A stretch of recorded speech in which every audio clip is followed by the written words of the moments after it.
कल को मान लीजिए इन बच्चियों में से भगवान ना करे किसी के साथ अगर ऐसी कोई घटना घट जाती है तो मुख्यमंत्री नीतीश कुमार जिम्मेदारी लेंगे क्या? तो मुख्यमंत्री जो प्रदेश का गृह मंत्री है वो सोच भी कैसे सकता है कि आपके प्रदेश में आपके गृह मंत्री रहते हुए किसी की हत्या होगी? एक तो आप हत्या को बढ़ावा देते हैं सोच को रखकर कि अगर हत्या होगी। जो नीतीश कुमार इन्हें बसाने की बात करते हैं वहीं इनके लिए कानून भी लेके आते हैं कि मलिन बस्तियों को जब तक कहीं पे व्यवस्थित नहीं किया जाएगा, विस्थापित नहीं किया जाएगा। 2011 की ये बात है और आज उसी कानून की धज्जियां वही सुशासन बाबू के सरकार वाले नीतीश कुमार उड़ा रहे हैं।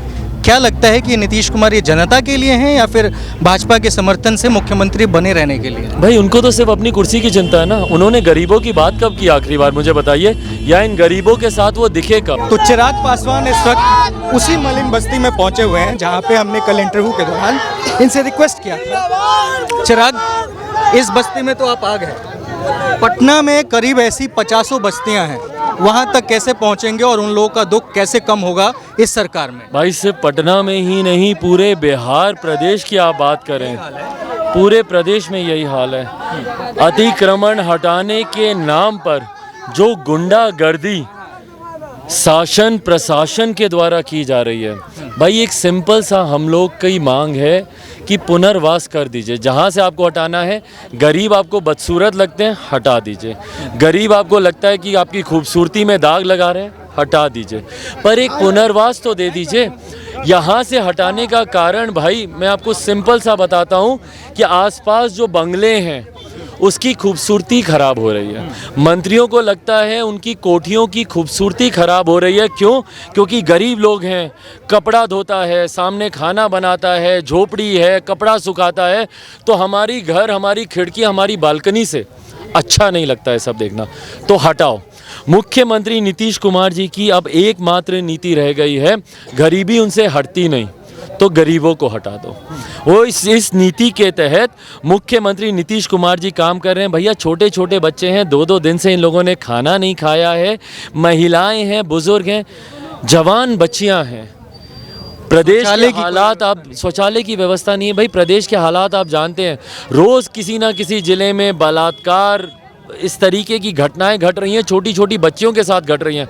अभी कल परसों मैं बांका जा रहा हूँ, वहाँ पे एक छोटी बच्ची के साथ जिस तरीके से दरिंदों ने रेप कर उसको मार दिया। वैशाली में भी घटना घटी थी, बच्ची के शव को पानी में फेंक दिया, वहाँ पे भी हम लोग गए थे। कल को मान लीजिए इन बच्चियों में से भगवान ना करे किसी के साथ अगर ऐसी कोई घटना घट जाती है तो मुख्यमंत्री नीतीश कुमार जिम्मेदारी लेंगे क्या? भाई आपने शौचालय की व्यवस्था नहीं की, सड़क पर लाकर आपने इन परिवारों को आपने मरने के लिए आपने छोड़ दिया। तो इससे बहुत अच्छा है ना कि बुलडोजर घर पे चलाने की बजाय इन्हीं लोगों पे चला दीजिए ना। चला तो दिया है। हम सब यहाँ पे लेटने को तैयार हैं। हम सब के ऊपर एक ही बार तिल तिल करके मारने से अच्छा है हम लोग को एक ही बार मार दें मुख्यमंत्री नीतीश कुमार जी, बुलडोजर घर पे नहीं, हम लोगों के ऊपर चला दें एक ही बार। ठीक चिराग, एक और सवाल मैं आपसे पूछूंगा कि वही नीतीश कुमार जो इन लोगों को बसाने की बात कर रहे हैं, एक सेकंड, जो नीतीश कुमार इन्हें बसाने की बात करते हैं वहीं इनके लिए कानून भी लेके आते हैं कि मलिन बस्तियों को जब तक कहीं पे व्यवस्थित नहीं किया जाएगा, विस्थापित नहीं किया जाएगा। 2011 की ये बात है और आज उसी कानून की धज्जियां वही सुशासन बाबू के सरकार वाले नीतीश कुमार उड़ा रहे हैं। क्या लगता है कि नीतीश कुमार ये जनता के लिए हैं या फिर भाजपा के समर्थन से मुख्यमंत्री बने रहने के लिए? भाई उनको तो सिर्फ अपनी कुर्सी की चिंता है ना। उन्होंने गरीबों की बात कब की आखिरी बार मुझे बताइए, या इन गरीबों के साथ वो दिखे कब? इस 1 किलोमीटर के रेडियस में मुख्यमंत्री के आवास से लेकर अधिकांश मंत्रियों के आवास हैं, उनमें से कोई आया इनके पास? कानून तो आप बनाते हैं सिर्फ और सिर्फ, भाई ये योजनाएं ना सिर्फ भ्रष्टाचार की उगाही के लिए, जितनी योजनाएं बनाते हैं सिर्फ भ्रष्टाचार की उगाही के लिए। यकीनन इस कानून के तहत राशि निकली होगी बस्तियों के पुनर्वास के लिए। अगर आप आरटीआई के माध्यम से या पीएल आप डालेंगे तो आपको जानकारी मिलेगी कि राशि की निकासी हुई है, पर वो सिर्फ अधिकारियों की, इनके मंत्रियों की, इनके नेताओं की और इन राजनीतिक दल की। भाई बड़ी बड़ी रैलियां करनी है, चुनाव का प्रचार करना है, मुख्यमंत्री को बिहार सुधार यात्रा करनी है, बड़े बड़े मंच बनाने हैं, मास्किंग करनी है ताकि गरीबी और गंदगी ना दिखे, तो उसके लिए पैसा चाहिए ना। मुझे बिहार में बता दीजिए क्या कोई एक काम बिना घूस लिए हुए होता है? आज की तारीख में बिहार में कोई गरीब बता दे, बिना घूस दिए एक काम नहीं होता है। तो ये योजनाएं सिर्फ दिखाने के लिए, ये योजनाएं सिर्फ दिखाने के लिए, चुनाव से ठीक पहले ना झुंझुनू के तौर पे ये योजनाएं आती हैं। एक योजना ऐसी दलितों के लिए भी अभी ये लेकर आए थे कि किसी दलित परिवार में हत्या होगी, पहले तो मुख्यमंत्री जो प्रदेश का गृह मंत्री है वो सोच भी कैसे सकता है कि आपके प्रदेश में आपके गृह मंत्री रहते हुए किसी की हत्या होगी। एक तो आप हत्या को बढ़ावा देते हैं सोच को रखकर कि अगर हत्या होगी, बहरहाल अगर हत्या होगी तो उस दलित परिवार को नौकरी दी जाएगी। एक दलित परिवार मुझे दिखा दीजिए जहाँ पे नौकरी दी गई हो, एक पुनर्वास मुझे दिखा दीजिए जो इन बस्तियों का अतिक्रमण हटाने के नाम पर, एक परिवार मुझे दिखा दीजिए जिनका इन्होंने पुनर्वास किया हो।